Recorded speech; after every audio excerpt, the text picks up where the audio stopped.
Yo, what's up? This your boy Jaheim. And you know I got soul. I got soul.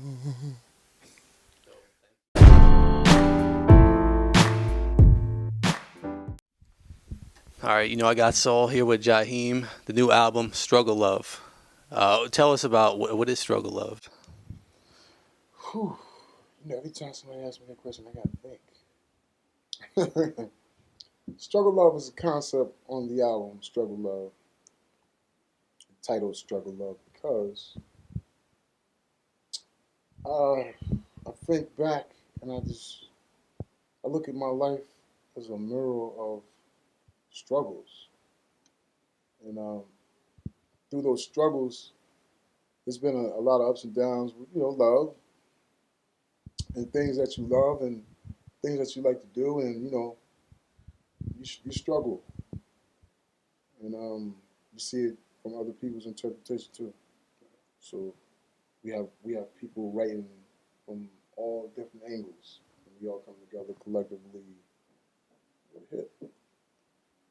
So did you try anything new this time around? I mean, the first single was a great indication of vintage Jaheim, but what can we expect sound wise? What's ironic? I think we try something new every time we put a new album out. But this one here was taking it back to the roots, kind of going back to that ghetto love thing, but not too much ghetto love because that's just what that was. You know what I mean? You can't recreate greatness. That is just what that was. Now we turned the chapter a little bit and spiced it up and kept it grown and sexy. And I believe when I first came out, people just gravitated to it from all different ages, whether you were young, a kid, or teenager, adult, an elderly person. It was love, and you felt it. Whether it was family, in all those different categories, you just felt it. It was a passion from something that they was feeling, and in some way, in nature, they would express that feeling. And I can give back in this song, "Struggle Love." So you're gonna love it, man. So we're talking about.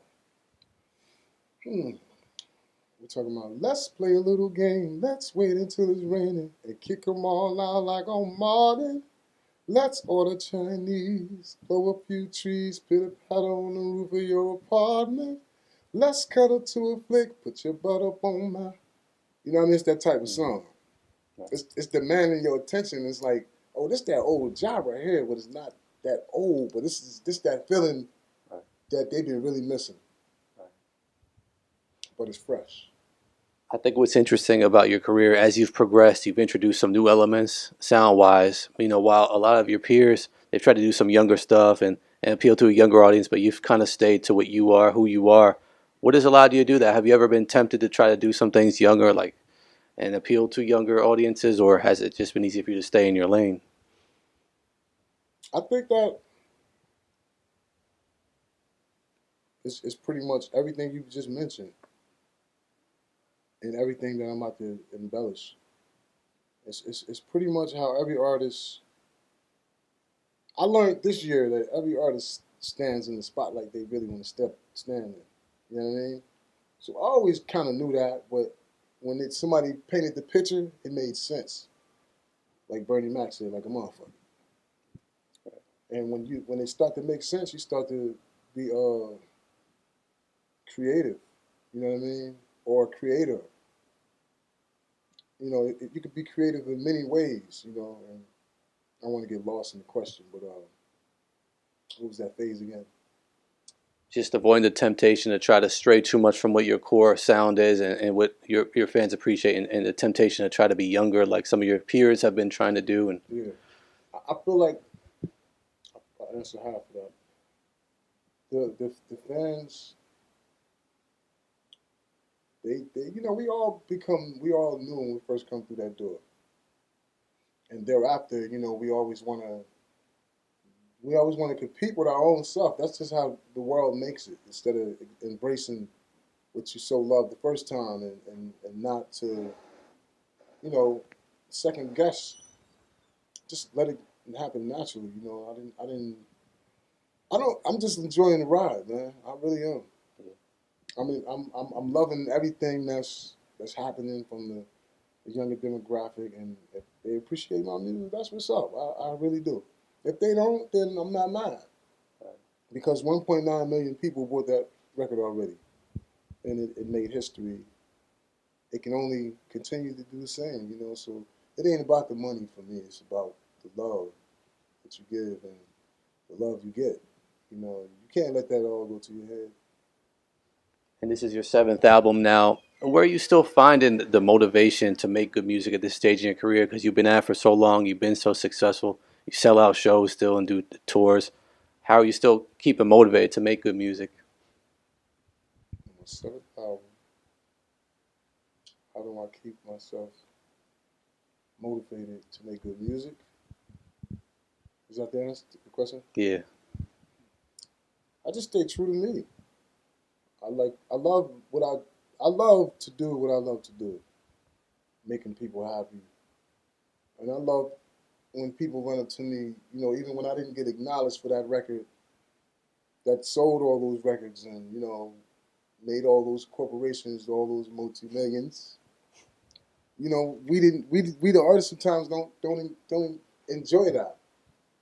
And it's such a struggle. It's such a struggle to get to that love that we. It's like going through the Wizard of Oz. You go into the Wizard to get that heart, the brain, et cetera, et cetera. But you never get it. It's a dream, you know. But then that dream, it becomes reality when you set the tone. It really is. It's not, you know. I can't be Luther, Teddy, and I tell myself that all the time. You know, even though I pay tribute, I've always sang a Luther song in a talent show before my career. It just never changed. And some things should never change, you know what I mean? And I think that my music, it's not about the writing, it's not about, I can't say anything about the writing because it's definitely the content that it's everything in the cake, you know what I mean? That keeps it together, but it's not just one thing, you know? So when you get the guys and you get the girls, you know, then people can relate from different. I'm even watching this throughout those years, and I'm gravitating to how and what they like. And then I watch them change. You know, I watch me do foolish things, and then I watch the world change and start doing those same foolish things, and I watch people change and embrace that. So it's like, you know, it's just the way the world is. You know, they'll come back around. You can't chase rainbows. Right. It's interesting how you mentioned you're reaching back to Ghetto Love, your first album, classic record. You know, some of your biggest hits are off that. You know, because we've spoken to KG and RL, both of them who've contributed to that and to your Mm-hmm. success. I remember RL recently said that he saw you shout him out for writing some of your biggest hits, and it made him emotional seeing that because thinking about the magic you guys were able to create. But talk about the impact they had on your first project, KG and RL, and what that meant to your career. Mm. Around. Around is a great person. Sometimes we the great people inside within don't know how great we really are, and we tend to do things that allow the little things to keep us separated. So I think me and Aurora had little differences like that. We didn't grow strong in the business after those songs were written, but I think I always had respect for him. You know what I mean? Because you can't hate a person for their greatness, only for their lack of you know just lack of standing. Period. You know, Right. you can't get no better than that. Right. But I believe that he just didn't understand me in the world that I was coming from, and I had to turn the cheek a few times. That's how it is, though. You're young, you go through things, and we just didn't. We was young brothers that didn't grow. together. Like I was telling somebody else that me and my oldest brother is just like that. We love each other, but we don't kind of see. I don't understand what that really is. Maybe it's me. Maybe it's maybe we just need to embrace, be happy for, the love that we shared and we got to where we are today, and not let those little things when we were childish and young keep us, where we are today, apart. You know, but I think we passed that though. Not to mention all of that, but I'm just speaking from a side that I never got a chance to really know him. Hmm. I only know got a chance to see him from a third degree coming in and watching his greatness. But on the other side of his greatness, we all have those little things. You know what I mean? And I was just the one that was always targeted. You know what I mean? And I was the little brother, I guess. And he did write me some hit records though, man. I kept it real, like man, he's a genius. I saw him write songs in 5 minutes, 2 minutes, sometimes seconds. Like he'd write the hook, and he'd sing this like, "Yo, Jaja, this Jaja, baby." He'd play with me like, "Yo, this Jaja, this gonna be you right here, man." And he, I'm like, this dude crazy. You know what I mean? So he gonna lay the record down, and I'm like, damn, this is just in case anything remarkable. So many songs that I saw come from out that house. I used to be like, man, maybe he wrote these songs like years ago. Just he was just gifted, man, straight up, very gifted. I would love to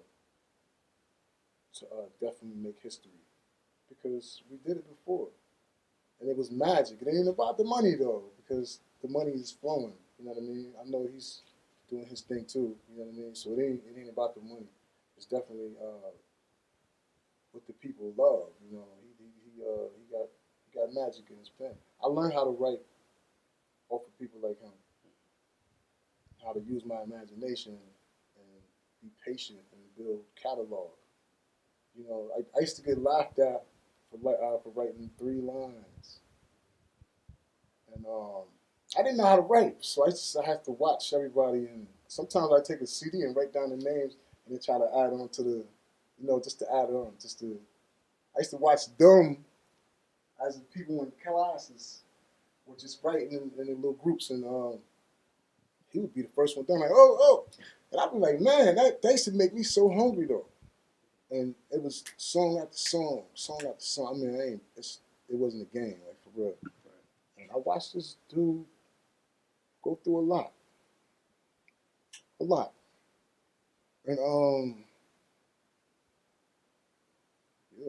it's like, wow, we all made it, so you got to embrace that. Yeah. And then as far as KG, who originally discovered you, I remember him telling us a story about how you kind of I came in discovered me. but he kind of signed you his divine mill. You kind of found him. Let me tell you the story Tell us the about story, me yeah. and KG. Not to take any credit from K, because I'm very grateful. But I discovered me. I'm gonna tell you how and what I mean by that. I was in a situation honestly when I met K. I was in the streets, hard. I mean, really hard. And I don't need to go into details, but when he called me, it was like, oh, I was like, this guy is serious.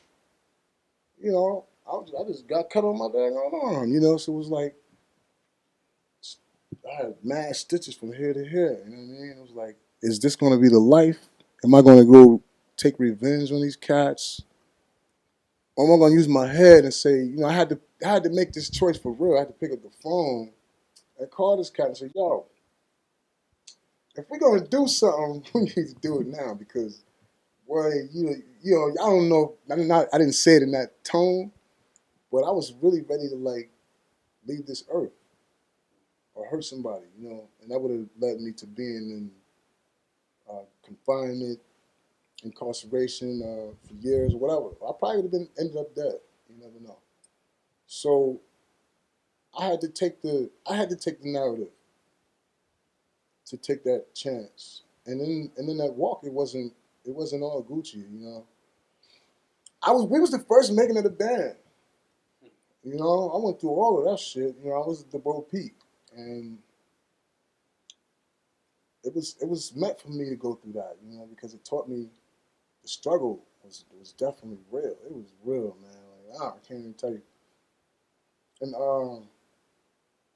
Kay took me in. Kay put me on the mansion in the back house. I watched all this. I tell people this stuff all the time, like and, we had this back house to ourselves. It was me, Next, and a couple other artists. But realistically, it was me and Next, and Fonz from Coffee Brown. And we just making history, making hits. They were closer because they was from Missouri. And eventually, I just sat around and other artists just kept coming in. But I was patient and humble because I just wanted to learn anyway, even if I didn't put a record out. But I definitely wasn't going to go back home. That was an option. So what happened from there was I had already did the Apollo Uptown Comedy Club, Charles and Wilson. I did so many talent shows. I had even performed with Flex, the comedian actor, at that time. We talk about that every time I see him in those Cathwa days. And when I like I said, me and Kay really got tight. It was like I knew we didn't have to do that anymore, and it was just all about patience. He didn't know who I was and how to present it, So I was really a street cat. You know what I mean? I'm a street cat. I can honestly say, I mean, we all from the streets. You know what I mean? But I don't know. I'm a hustler type of dude, I guess. That's what my life resolved around. Those type of people. Those are the people I can relate to the most. Not to say I like criminal activity or anything like that, but you can understand and relate to the struggle when you go through it, when you live through it all your life. So pretty much that was the whole thing of Divine Mill, how I grew up with KG. But what got my deal? Because like I said, I would have been sitting around. He didn't know what to do. He did, but he didn't. And he was really patient, and he taught me how to be patient. You know what I mean? So with these artists that I deal with now, I I try to teach them patience because you can't just rush. You can't just throw a record out. Once you do that, you could either make or break. You know what I mean? I seen people come and go, and some of them just never came back. And it's like for me, I never dwelled on that. I never dwelled on losing. Like I said, I always told myself when that curtain dropped, I was never going back home. So that's pretty much that. But again, what made K get the deal was I started working with Kima from Total. At some point, like we from the same hometown, and I really felt like my career was pointless at the time. And K would say at times, Next was the priority. Not no disrespect, they were priority. They had a deal, you know, and that whole situation was an Arista situation. So I had to basically wait and be patient, which I was patient, and I wasn't ready to really sign no contract anyway. I was still thinking about how much money I was going to get, or so. And when the time presented itself, um, I went for it,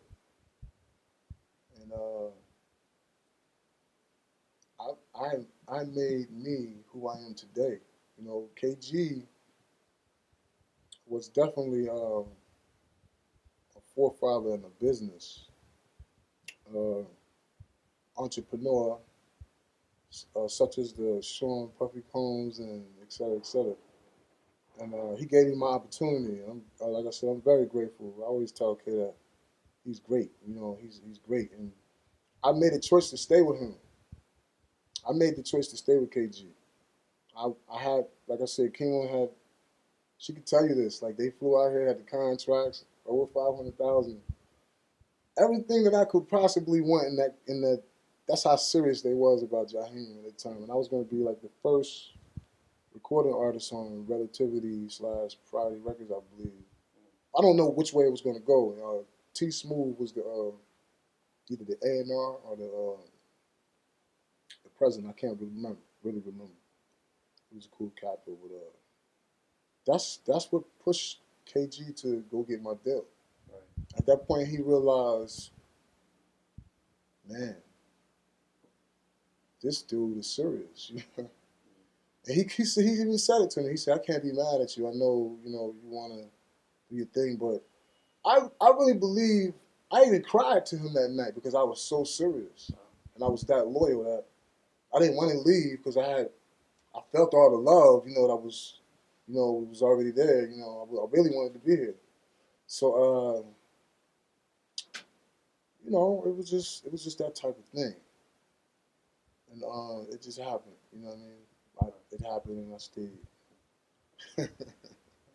And just finally, I know you're now in a position to give back to other artists. You're working with artists of your own. Can you talk a little bit about that? I'm working with my own artists on my own venture, Julie's Dream Music Group, established in 2002. Originally established in 1997. And take time to start, handling your business and everything, so the papers came and everything. I just launched it then and relaunched it in 2014. And started looking at artists. And Nixta, Nixta, The Real Nixta at Twitter and Instagram. But I saw this cat and I was like, man, he really looked like my little brother from like just posting pictures of whatever artist. I said, damn, he really looked like my little brother when he was younger. And you remember that thought, how girls would react in those times, you know what I mean? And still to this day, you know what I mean? It's like he looks like a mini me. Yeah. And so I knew that this was going to be something crazy right here. So I just got into it, reached out to him. And I was really thrilled at, what I heard.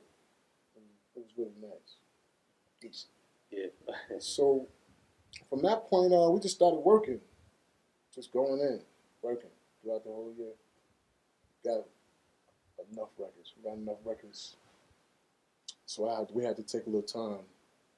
It ain't about rushing the record either, It's about finding the right song and the right dance. Right. It's really about that too. And you can't do it all. But if we have enough to make it happen. And I mean, and I like what he do. I like his flavor. You got to check him out, man. Yeah. That's dope. I have a couple of other artists too, but that's what I'm working on right now. Cool. Yeah. That's all the questions we had. Anything you want to add? Not only have I been singing and doing interviews for over 16 years now. Whew. Man, I've never really felt what it was like to be a star. But I could just tell people like we the stars never really know what is really. I guess if you're Michael Jackson, you would know. But I don't. We just never know how much love and support we have with our fans. I'm really seeking, not begging or anything like that, but I really want to know, where is this Jaheim core base? Like, where is it sitting? I'm looking at Twitter and I'm holding that Twitter around. It's moving though. It's moving up drastically, but slowly. It's like buying milk every day. And all things that you need, and that's how the followers are coming. Not like the millions, but it's cool though because I believe also too. I sold 1.9 million. I always told them that we could have sold that diamond on the first album. Had we, got on it and really, really, really went hard, and it could have happened. It's never too late. So I'm one of those believers that believe it's not about the first time you do it. It's how you finish it. Right.